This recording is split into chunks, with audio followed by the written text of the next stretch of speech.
हाफिज। चार बातें हो गई। पांचवी बात, अपने बर्ताव में हमेशा नरमी और रहमत रखना। अपने बर्ताव में हमेशा नरमी और रहमत रखना। क्या मतलब?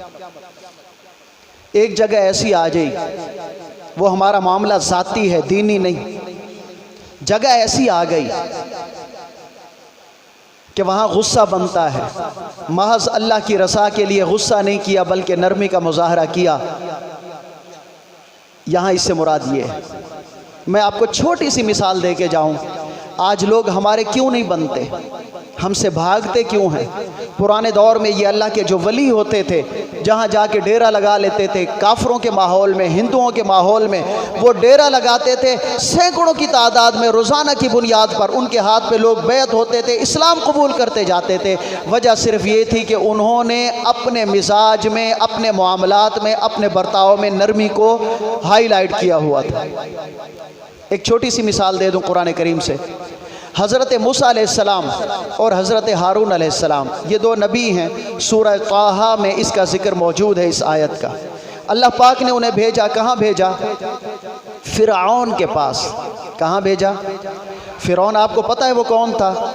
ऐसा जालिम था जो रब के मुकाबले में खुदा बना बैठा था। अल्लाह पाक ने भेजा, ए मूसा अलैहिस्सलाम, ए हारून अलैहिस्सलाम, तुम दोनों जाओ और फ़िरऔन को जाके तबलीग करो, उसे मेरी वहदानियत की बात बताओ, उसे दीन की बात बताओ, लेकिन हाँ तरीक़ा सीख के जाओ। क्या? फ़क़ूला लहू क़ौलन लय्यनन लअल्लहु यतज़क्करु औ यख़्शा। जाके तुमने उससे नरमी से बात करनी है। क्या करना है? उस दौर के सबसे बेहतरीन लोग, उस दौर के सबसे बदतर आदमी के पास जाते हैं। अल्लाह क्या फरमाता है? जाके क्या करना है? नरमी से बात करनी है। आप किसी को अपने नज़रिए पर लाना चाहते हैं, सख्ती की वजह से आप उसे अपने नज़रिए पे नहीं ला सकते। आप इंतहाई नरमी, शफ़क़त, प्यार और मोहब्बत और रहमत भरे उसलूब से उसे अपना हमनवा बना सकते। तो क्या लफ्ज़ लिखवाया मैंने? अपने बर्ताव में हमेशा नरमी और रहमत को नुमायां रखना। कितनी बातें हो गई? 5। नंबर 6, अल्लाह ने जो हमें ज़िंदगी दी, इस ज़िंदगी में साल हैं, महीने हैं, हफ्ते हैं, दिन हैं, और उन दिनों में घंटे हैं और उसके बाद मिनट हैं। हमें अपने हर मिनट की कदर करनी। क्या करनी है? हमें अपने हर मिनट की,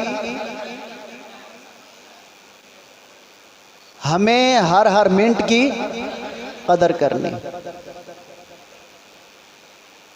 कदर कैसे करें? उसको ज़ाय ना होने दें। उसको मसलन आज सुबह से लेके शाम तक थोड़ा सा जायज़ा लें। मैंने अपनी ज़िंदगी के इन 14-15 घंटों को कितना इस्तेमाल किया और कितना ज़ाय चले गए। अब फिर कितना इस्तेमाल किया? अगर जायज़ दुनिया के लिए इस्तेमाल किया तो वो भी सही है, लेकिन उससे ये देखना है कि अल्लाह के दीन के लिए इसको कितना इस्तेमाल किया। सुबह उठे 4 बजे, 4:30 बजे नमाज अदा की, चलें जी 15 मिनट नेक अमाल किए, वो इस्लामी हो गए। उसके बाद क्या किया? कुछ पढ़ा? नहीं पढ़ा। क्या आवारा टाइम ज़ाय करते रहे? अगर टाइम ज़ाय करते रहे, कितने देर करते रहे? लिख लें। 15 मिनट तो अल्लाह की रज़ा के लिए, दीन के लिए गुजारे, इतने मिनट ऐसे ही आवारा घूमते रहे जिसका कोई फ़ायदा नहीं, कोई मकसद नहीं। उसके बाद नाश्ता किया, आधा घंटा नाश्ते में लगा, चलो जी वो भी जिस्म को क़ुव्वत देना थी, फ़ायदा रहा। उसके बाद पढ़ने के लिए चले गए, चलो जी जितनी देर स्कूल में रहे उसको भी आप फ़ायदे में लिखें, लेकिन फिर उसमें भी जायज़ा लें। कितने पीरियड पढ़े, कितने पीरियड से डंडी मारी, कितने पीरियड से फूटे, कहते हैं ना, कितने में दिल जमी से पढ़ा और कितने पीरियड में ऐसे ही उस्ताद की बातों को गौर से सुना ही नहीं, फिर शाम को ये सारी बातें जब आप जायज़ा लेंगे ना तो आपको पता चलेगा कि मेरी ज़िंदगी का ये दिन जो कि इतने घंटों पर मुश्तमिल था, इसमें मुझे कितना फ़ायदा नसीब हुआ और कितना वक्त मैं अपने हाथों खुद बर्बाद कर बैठा। जो मुस्बत खेल है वो भी फ़ायदे में है, नुकसान में नहीं है। आप खेलने के लिए गए कि मैं फ़िट रहूं, मैं सेहतमंद रहूं, बीमारियों से बचा रहूं, वॉक के लिए गए, तो इसको भी आप मुस्बत लें, इसको मनफी ना लें। फिर उसमें ये देखें कि मैंने नमाज़ें पढ़ी, उनमें कितना वक्त गुजरा, मैंने कुरान करीम की तिलावत की, उसमें कितना वक्त गुजरा, मैंने कोई दीन की बात सीखी या किसी किताब का मुताला किया, चाहे वो स्कूल की किताबें, चाहे वो दीन की किताबें हैं, इन सब जब शाम को जायज़ा लेंगे ना और जायज़ा लेने के आदी बन जाएंगे, फिर आपको पता चलेगा कि हमारी ज़िंदगी कितनी कीमती है। और थोड़ा सा नाराज़ नहीं होना, थोड़ा सा ये भी देख लेना कि आज सारे दिन में 5 घंटे मोबाइल इस्तेमाल किया या 6 घंटे इस्तेमाल किया। तो तालिब इल्मों का 1 मिनट का मोबाइल इस्तेमाल भी उनके लिए वबाल है, चाहे वो स्कूल कॉलेज के हों, चाहे वो मदरसे के हों, चाहे दीनी तालीम के तालिब इल्म हों, चाहे दुनियावी तालीम के हों, उनका 1 मिनट का इस्तेमाल भी उनके लिए बोलें वबाल है। अगर आप मोबाइल का मिस यूज़ नहीं करते, गैर शरई इस्तेमाल नहीं करते, तो जो वक्त ज़ाय हो रहा है वो भी तो किसी खाते में है ना मेरे भाई। तो ये छठी अहम चीज़ क्या है? वक्त की कदर करना। क्या है? वक्त की कदर करना। 7वीं चीज़, मस्जिद, सुने, मस्जिद और इमाम व ख़तीब से अपना ताल्लुक़ मज़बूत रखना। मस्जिद और इमाम व ख़तीब से अपना ताल्लुक़ मज़बूत रखना। मेरा आपसे एक सवाल है, इसका तवज्जो से जवाब दीजिएगा। आज आपके 28 घंटे पूरे हो जाएंगे आपके इस कोर्स में शामिल जब से हो रहे हैं। 28 घंटे, कितने घंटे हो जाएंगे? जो आपको मालूमात मिली इन 28 घंटों में, क्या गुज़श्ता 1 साल में इतनी मालूमात दीन की आपको मिली थी? आप मस्जिद में बैठे हैं, अल्लाह के घर में बैठे हैं, सिर्फ मुझे खुश करने के लिए या किसी और को खुश करने के लिए ये जवाब ना दें। थोड़ा सा जायज़ा लें कि आज आपने 28 लेक्चर नोट किए। किसी ने रोज़ाना 1 सफ़ा लिखा होगा, किसी ने 2 सफ़े लिखे होंगे, किसी ने 5 सफ़े लिखे होंगे और हिंट लिखे होंगे, किसी ने अहादीस लिखी होंगी, किसी ने कुरान करीम की आयात लिखी होंगी।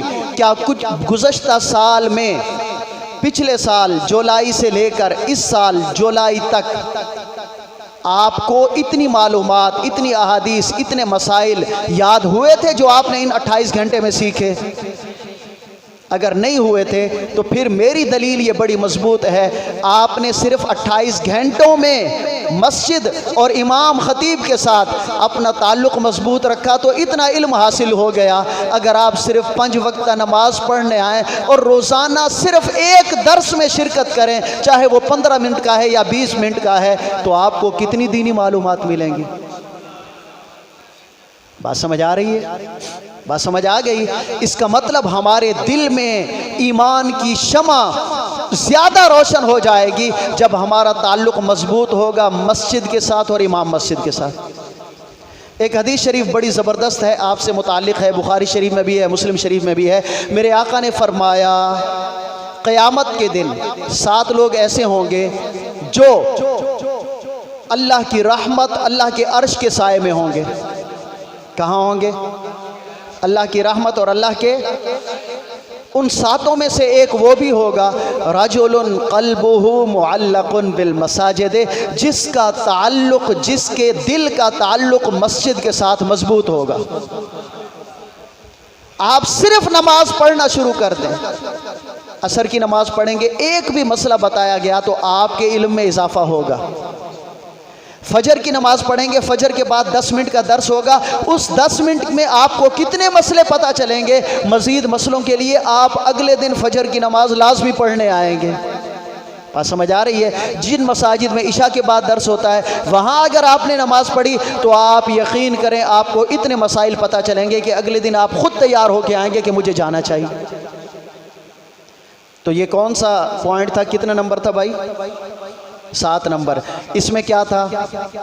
अपना ताल्लुक़ मजबूत रखना है, किसके साथ? मस्जिद के साथ। और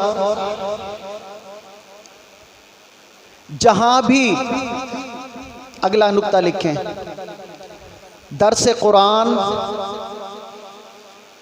दर्स हदीस और जो मुस्बत उन्वानों पर मुश्तमिल कॉन्फ्रेंसेस या सेमिनार होते हैं, उनमें अपनी हाज़िरी को यकीनी बनाना। दर्स कुरान जहाँ हो वहाँ आप जाएं, दर्स हदीस हो रहा हो वहाँ आप जाएं, या बाज़ औक़ात इलाक़े में बहुत बड़ी कॉन्फ्रेंस होती है जिसमें बड़े मुस्बत उन्वान होते हैं, दीन के मसाइल बताए जाते हैं, कोई और एजेंडा नहीं होता, उनमें अपनी हाज़िरी को यकीनी बनाना। मैं आपको छोटी सी मिसाल दूं। हम गुनाहगार अपने थोड़े से इल्म के मुताबिक आपको जो कुछ बता रहे हैं, अगर कभी आपको पता चले अल्लामा अब्दुल वहीद नूरी साहब के उस्ताद तशरीफ़ ला रहे हैं, हाफिज़ मोहम्मद अशरफ सईदी के उस्ताद तशरीफ़ ला रहे हैं, तो आप इस सोच के साथ उन प्रोग्राम में ज़रूर शिरकत करें कि यार ये हमारे इलाके के इमाम मस्जिद हैं, हमें अच्छी बातें बताते रहते हैं, जिन्होंने इनको अच्छी बातें सिखाई उनके सीने में कितना इल्म होगा मुस्तफ़ा के उलूम का। चलो भी शिरकत करनी चाहिए, वहाँ से काफ़ी कुछ सीखना चाहिए। ठीक है, मेरा मतलब ये है। तो क्या लिखा ये 8वां पॉइंट? दर्स कुरान, दर्स हदीस और मुस्बत उन्वान पर मुश्तमिल कोई भी कॉन्फ्रेंस हो, सेमिनार हो, जलसा हो, उसमें भरपूर अंदाज में कोशिश करके शिरकत करना, यह भी आपकी ज़िंदगी का मामूल हो। जी हाँ हाँ, नूरी साहब ने बड़ी ज़बरदस्त बात याद दिलाई कि आजकल जब आप इश्तिहार देखते हैं, बड़े बड़े इश्तिहार नज़र आते हैं, वो जी फ़लाँ महफ़िल, फ़लाँ महफ़िल, फ़लाँ महफ़िल, फ़लाँ महफ़िल। ठीक है, सरकार के नाम से मंसूब हर महफ़िल बाबरकत होती है, लेकिन नाम तो सरकार की तरफ बड़ा आला किस्म का मंसूब होता है, उन महाफिल के अंदर कोई इल्मी बात होती उमूमी तौर पर नहीं होती। आप चले जाते हैं, फ़ौरन पता चलेगा आजकल का जो माहौल है। यहाँ आप आते हैं, ये टेबल है, जिस दिन आप आए, कभी यहाँ डायरी रखी होती है, कभी यहाँ पेपर होता है जिस पे हदीस लिखी होती है, कुरान की आयत लिखी होती है, कभी यहाँ कोई किताब भी मौजूद होती है। लेकिन कई महफ़िलों में आप जाते हैं, वहाँ बड़े बड़े दफ़ के नाम पे ढोल होते हैं। ऐसी महफ़िल होती है ना, तो वहाँ से आपको क्या मिलेगा? आपको सुर, लय, ताल। तो हमारा दीन सुर सिखाने या लय या ताल सिखाने तो नहीं आया ना। बात समझ आ रही है? फिर वहाँ पर अच्छा, ये जो साउंड लगा हुआ है, इसकी आवाज़ आपको समझ आती है? बोलें। समझ ना आए, अगर हमें भी महसूस हो कि यार इसकी आवाज़ समझ नहीं आ रही, फ़ौरन हम कहते हैं यार आवाज़ कम करो। क्या करो? क्योंकि हमारा मकसद कान फाड़ना, हमारा मकसद अपनी आवाज़ को इन स्पीकरों के ज़रिए आपके दिलो दिमाग वाली हार्ड डिस्क में महफूज करना है। ऐसे ही अब वहाँ क्या होता है, आवाज़ कम हो तो इशारे करते हैं, आवाज़ ऊंची करो, तो भाई उस ऊंची आवाज़ में कुछ समझ। अगर वो लोग शोर शराबे को ज़ौक़ कहते हैं तो फिर उनके ज़ौक़ पे कुर्बान हो जाए। समझ आ रही है? ये मैं बड़े नरम अंदाज में, प्यारे अंदाज में आपको बहुत अहम बातें समझा रहा हूँ। दूसरी अहम बात, महफिल कैसी होनी चाहिए? जिसमें कुरान करीम की तिलावत हो। क्या हो? कुरान करीम की। उसके बाद सरकार दो आलम सल्लल्लाहु अलैहि वसल्लम की नात हो। सरकार की नात कौन लिखेगा? आलिम दीन। कौन लिखेगा?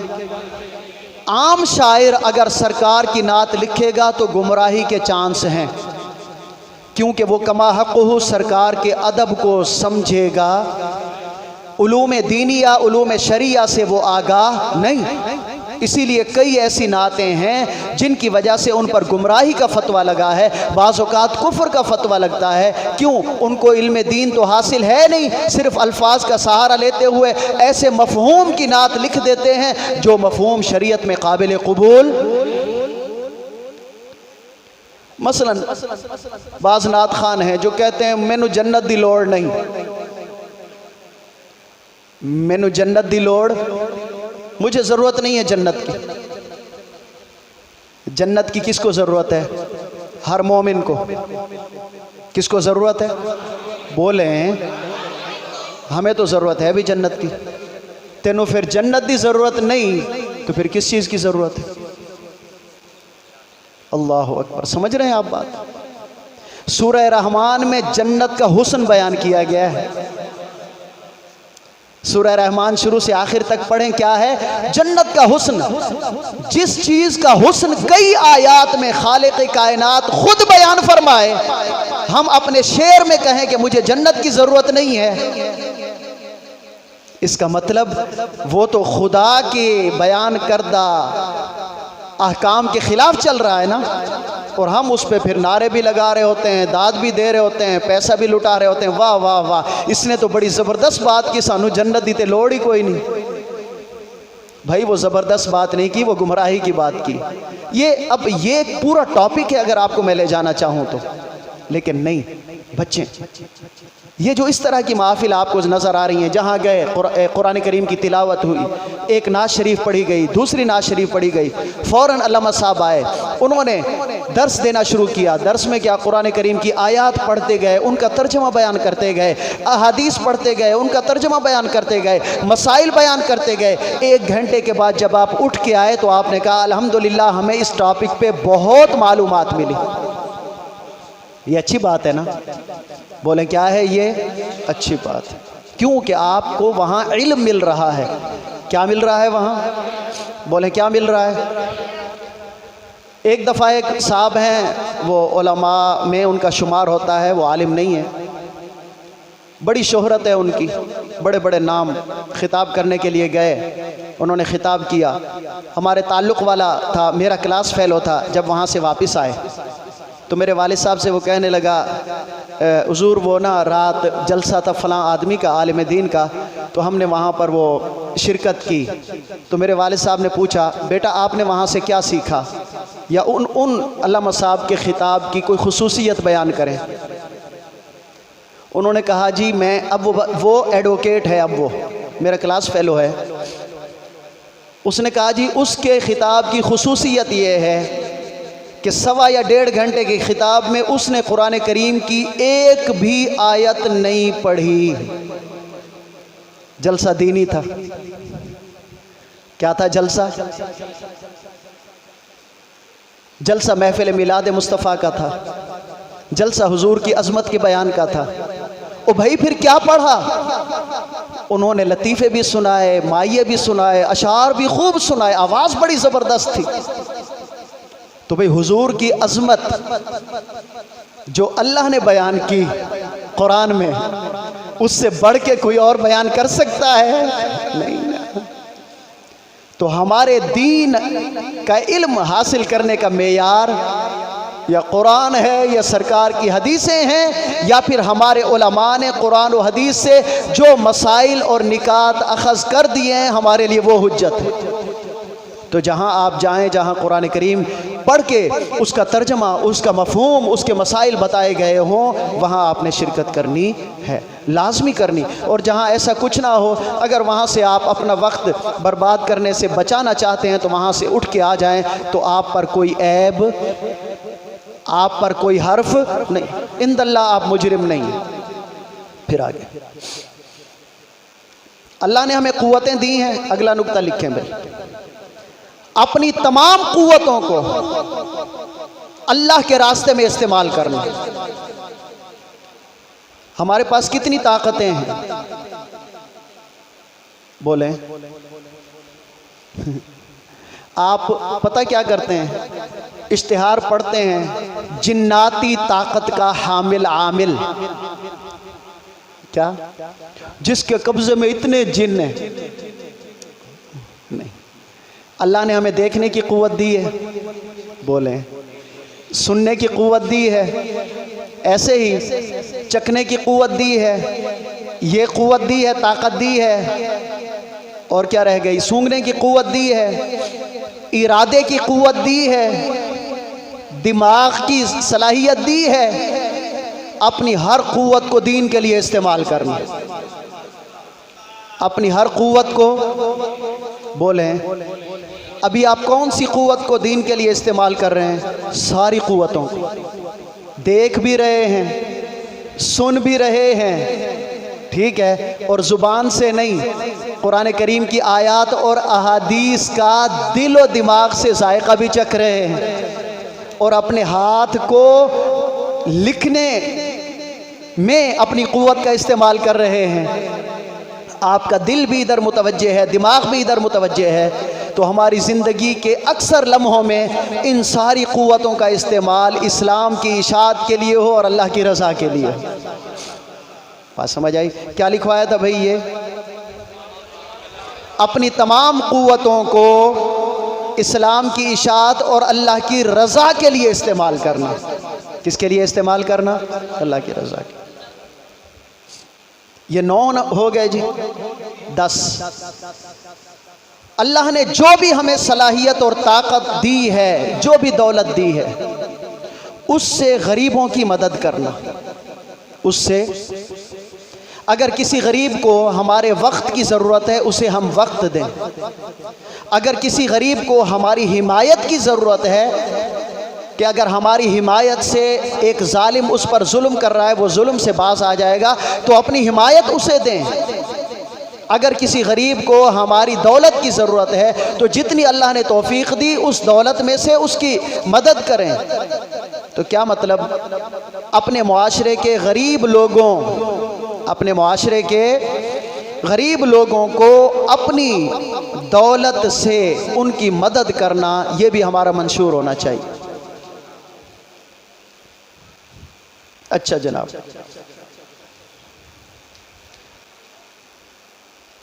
आप लोग पढ़ रहे हैं, आप में से कौन से बच्चे हैं जो मैट्रिक साइंस से कर रहे हैं?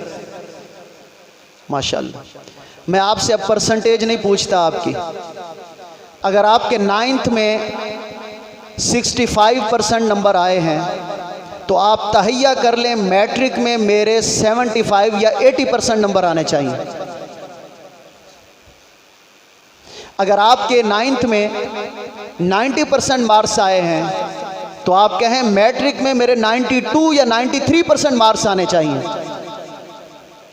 क्यों? नीयत अभी से कर लें, नंबर मेरे ज़्यादा आए ताकि मुझे दुनिया में आला ओहदा मिलेगा, उस आला मनसब पर बैठकर मैं दीन के लिए हर मुमकिन कोशिश करूंगा। एफएससी कौन कर रहे हैं आप में से? माशाल्लाह। जो मेडिकल में हैं वो ये तहैया करें कि मैं इतनी मेहनत करूंगा कि अपना वक्त बर्बाद नहीं करूंगा, मैं MBBS डॉक्टर बनूंगा और उसमें स्पेशलिस्ट बनूंगा, और उसके बाद जितने गरीब लोग, मिस्कीन लोग जो लाइलाज फौत हो जाते हैं, इलाज करने की ताकत नहीं रखते, मैं आला मनसब पे बैठ के गरीब मुसलमानों की भी मदद करूंगा और उसके साथ साथ इस्लाम की इशाअत में भी मदद करूंगा।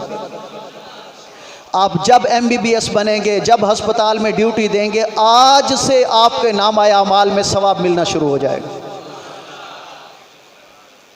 आप में से कोई बंदा नॉन मेडिकल में है, आप ये इरादा करें आज से कि मैंने एक बेहतरीन इंजीनियर बनना है, और इंजीनियर भी बनना है, इल्म दीन भी हासिल करना है। उसके बाद मैं किसी ऐसे मुल्क में जाऊंगा जहां नॉन मुस्लिम ज़्यादा हैं, मेरे पास इंजीनियरिंग होगी, उससे कमाऊंगा दुनिया, और इल्म दीन होगा, उसकी तबलीग करूंगा ताकि उन नॉन मुस्लिम्स को जाके मैं मुसलमान बनाऊंगा। आज इरादा करें, इंशाअल्लाहुल अज़ीज़ 10 साल के बाद जब आप इंजीनियर बन जाएंगे, 10 साल आपको इस नेक नीयत का सवाब मिलता चला जाएगा। इस्लाम इसलिए नहीं आया कि आप इल्म हासिल ना करें, बस झोंपड़ी में बैठे रहें, कच्ची दीवार का घर बनाए, नहीं, रिस्क हलाल से आप 2 अरब का महल बना लें, इस्लाम को कोई टेंशन नहीं, लेकिन वो महल बनाते हुए किसी गरीब की झुग्गी बर्बाद ना करें, वो महल बनाते हुए किसी गरीब पर जुल्म और सितम ना करें। रिस्क हलाल कमाएं, रिस्क हलाल से जो नेमतें, सहूलतें, आसाइशें हासिल कर सकते हैं करें। और आपके महल में 20 खाने बने हो, गरीब की झुग्गी में 1 खाना ना बना हो, ऐसा भी मामला नहीं होना चाहिए। अपने इलाके में जो गरीब नादार लोग हैं उनको याद रखना। फिर आप आज सोचें, जो BCom कर रहे हैं, MCom कर रहे हैं, वो क्या कहें, वो सोचें मैं बड़ा बिजनेसमैन बनूंगा। वैसे BCom करने वाले, MCom करने वाले बिजनेसमैन नहीं बनते, बिजनेसमैनों के अकाउंटेंट ही बनते हैं। कोई किसी बैंक में अकाउंटेंट होता है, कोई किसी फैक्ट्री में अकाउंटेंट होता है, नहीं। आप जहन बने, क्या बने, ताजिर बनूंगा। क्या करूंगा, बोले ताजिर बनूंगा, तिजारत करनी है मैंने, मेरा अपना कारोबार होगा, मैं उससे पैसे कमाऊंगा। क्यों कि मैं रोज़ाना गुजरते हुए देखता हूँ कई लोग ऐसे हैं जिनको 3 वक्त का खाना मैसर नहीं, कई लोग ऐसे हैं जिनको पूरे कपड़े मैसर नहीं, कई लोग ऐसे हैं जिनके घर में बिजली नहीं, कई लोग ऐसे हैं जो इस चीज़ के मोहताज हैं। जब मैं ताजिर बनूंगा, अल्लाह मुझे बहुत पैसे देगा, तो मैं उन यतीमों की किफ़ालत करूंगा, उन मिस्कीनों के काम आऊँगा। आज से आप नीयत कर लें, सच्ची नीयत करेंगे, अल्लाह की मदद शामिल हाल होगी, दुनिया में भी तरक्की करेंगे, दीन में भी तरक्की करेंगे, आखिरत में निजात पा जाएंगे। बात समझ आ रही है? मुकम्मल तौर पे दुनियावी तालीम जो हासिल करना चाहते हैं, लेकिन उस दुनियावी तालीम के पीछे लग के दीन को भूल। अल्लामा इकबाल को जानते हैं आप? कौन थे? मुफक्किर पाकिस्तान। पाकिस्तान की फ़िक्र किसने दी? बोले अल्लामा इकबाल ने। उन्होंने, आपको पता है PhD कहाँ से की? कहाँ से? नहीं, आपको नहीं पता। कितने यार, मुझे बस मैं नहीं बोल रहा, वरना यह है कि आप नालायक हैं। आपको मुफक्किर पाकिस्तान की ज़िंदगी के हालात का नहीं पता। आपसे मैं अभी किसी क्रिकेटर के बारे में पूछना शुरू कर दूं तो आप बताएंगे फलां मैच में इतने छक्के मारे, इतने चौके मारे, इतने रन्स बनाए, इतनी विकेटें ली। असल में आपके जहनों पे कब्जा हो चुका है। मुफक्किर पाकिस्तान वो मुफक्किर इस्लाम थे, जर्मनी से PhD की, लेकिन जब वापस आए तो क्या कहा? खीरा न कर सका मुझे जलवाए दानिशे फरंग, सुरमा है मेरी आंख का खाके मदीना ओ नजफ। क्या कहते हैं अल्लामा इकबाल? कि मैंने यूरोप का जलवा देखा, बड़ी रोशनियां हैं वहाँ, बड़ी रंगीनियां हैं वहाँ, बड़ी चमकीली चीज़ें हैं वहाँ, लेकिन चूंकि मेरी आँख में मदीने का सुरमा था और मौला अली की मोहब्बत का सुरमा था, इस वजह से उस माहौल में भी जाके मेरी आँख गुमराह। जिसकी आँख गुमराह नहीं हुई उसका दिलो दिमाग कहाँ गुमराह हुआ होगा? ये बताना चाहते हैं। क्या? जहाँ मर्जी इल्म हासिल करो, जितना मर्जी इल्म हासिल करो, लेकिन अपने आप को सलामत रखो, पाक दामन रखो। उसका नतीजा क्या निकलेगा? दुनिया तो मिलेगी ही मिलेगी, रब की रज़ा भी नसीब हो जाएगी। अच्छा जी, तो दुनियावी मनासिब हासिल करने के लिए, बड़े मर्तबे हासिल करने के लिए आप जिस भी फील्ड में खूब तरक्की करें, मुकम्मल इल्म हासिल करें, आप डॉक्टर बने, आप इंजीनियर बने, आप बड़े बड़े ताजिर बने, कारोबारी हजरात बने, जनरल कर्नल बने, आर्मी में जाएं, सारा मामला हो, पुलिस में भी जाएं, ये नीयत लेके जाएं कि मैं जाऊंगा तो किसी पर जुल्म ज़्यादती नहीं करूंगा, कानून के मुताबिक काम करूंगा। आज से आप नीयत कर लें, इंशाअल्लाहुल अज़ीज़ इस नीयत का आपको सवाब मिलना शुरू हो जाएगा। आगे चलें, ये बड़ी अहम बात है। अगला नुक्ता लिखें भाई, बुखल से नफरत करनी है और सखावत से मोहब्बत करनी। बुखल से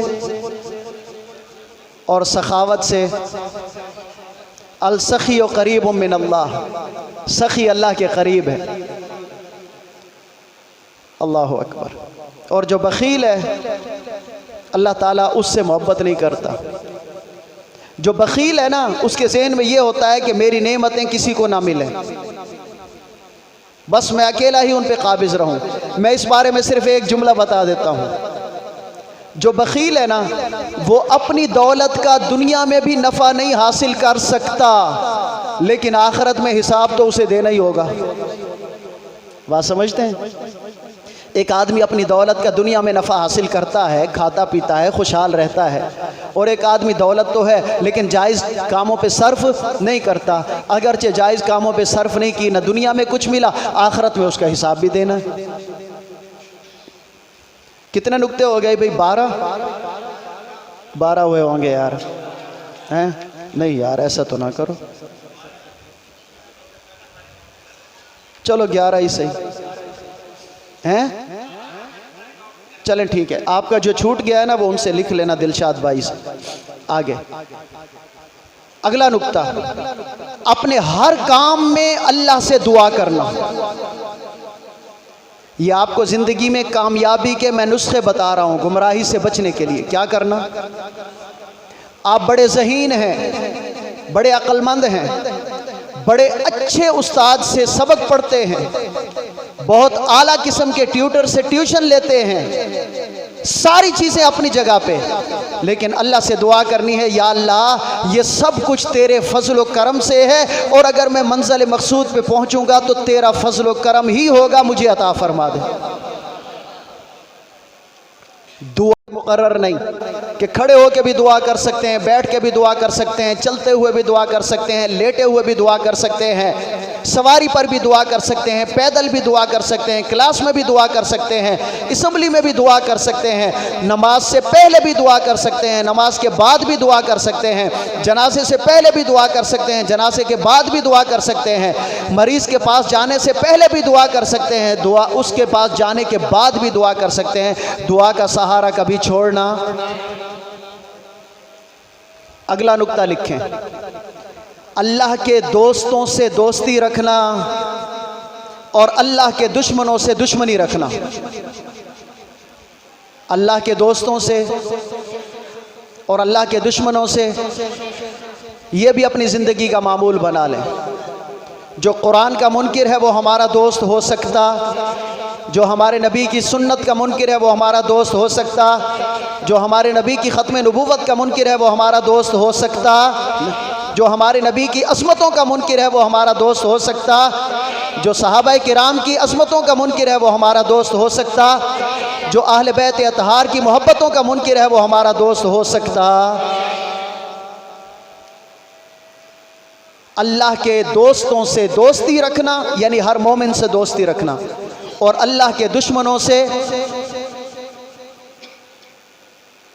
खुराफात को छोड़ देना। क्या करना? खुराफात को, कहाँ कहाँ खुराफात हैं? हर मामले में खुराफात। मैं सिर्फ आपको शादी की खुराफात के बारे में बताता हूँ, उन्हें छोड़ देना। तफसीली बातें सुनते रहते हैं आप। शादी में आप सिर्फ ये एक स्टैंड लें, घर वालों को कहें मैं अपनी शादी इस्लामी उसूलों के मुताबिक करना चाहता हूँ। आपकी वालदा भी आपका कहना मानेगी, आपका भाई भी आपका कहना मानेगा, आपका वालिद भी आपका कहना मानेगा, सारे ख़ानदान वाले आपका कहना मानेंगे। बस मैं तफसीलात में नहीं जाता क्योंकि टाइम नहीं, सिर्फ इतना जहन में रखें, हर तरह के वो रस्म व रिवाज जो कि इस्लामी तालीमात के मुखालिफ हैं उनको छोड़ देना, क्योंकि उनका नाम खुराफात है। वो सब क्या है? खुराफात। वो सब क्या है? खुराफात।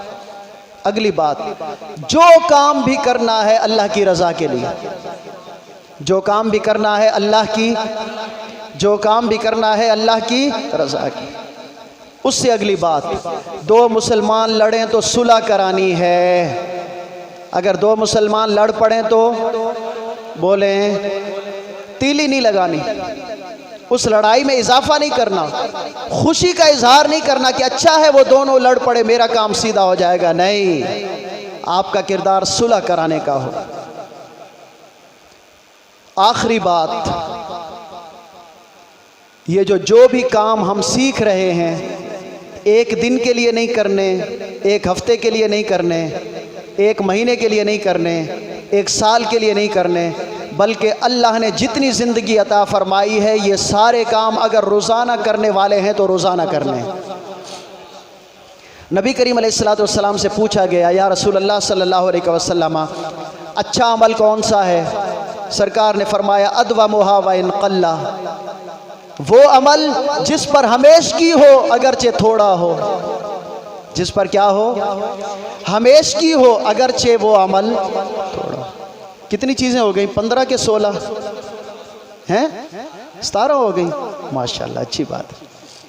अच्छा भाई, आप 28 दिन शरीक हुए? कहें अल्हम्दुलिल्लाह। कल भी आएंगे, परसों भी आएंगे।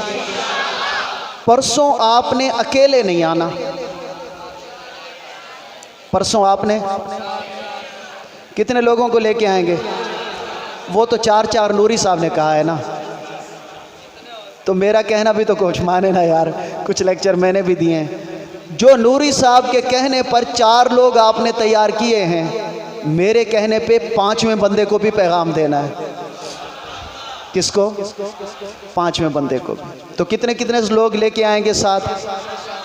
वैसे सच्ची बात बताऊं, अगर आप 5-5 बंदे लेके आए ना, फिर तो वो हमारा कमेटी ग्राउंड भरेगा।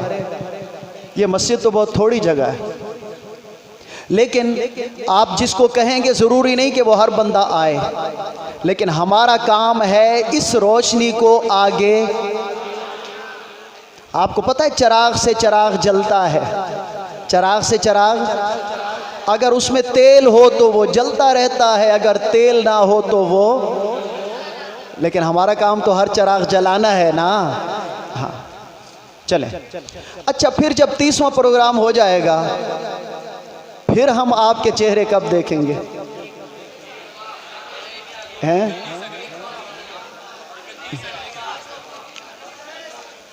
माशाल्लाह माशाल्लाह जी, आपने तो तैयार किया हुआ है इन्हें। सुभान अल्लाह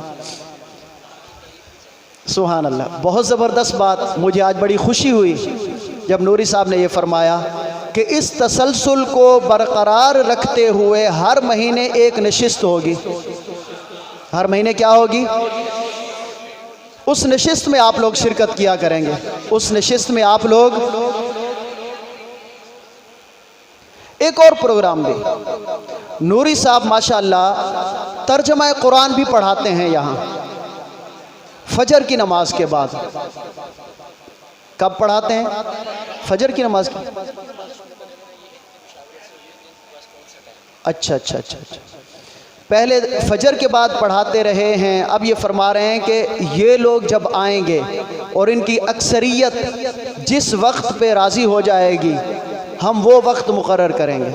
मसलन आप में से 50 बच्चे दाखिला लेते हैं और आप कहते हैं कि हम असर के बाद पढ़ना चाहते हैं, तो फिर आप असर के बाद, अगर ये मगरिब के बाद आप पढ़ना चाहते हैं तो नूरी साहब मगरिब के बाद हाजिर हैं। हाँ ठीक है, वो बाद में।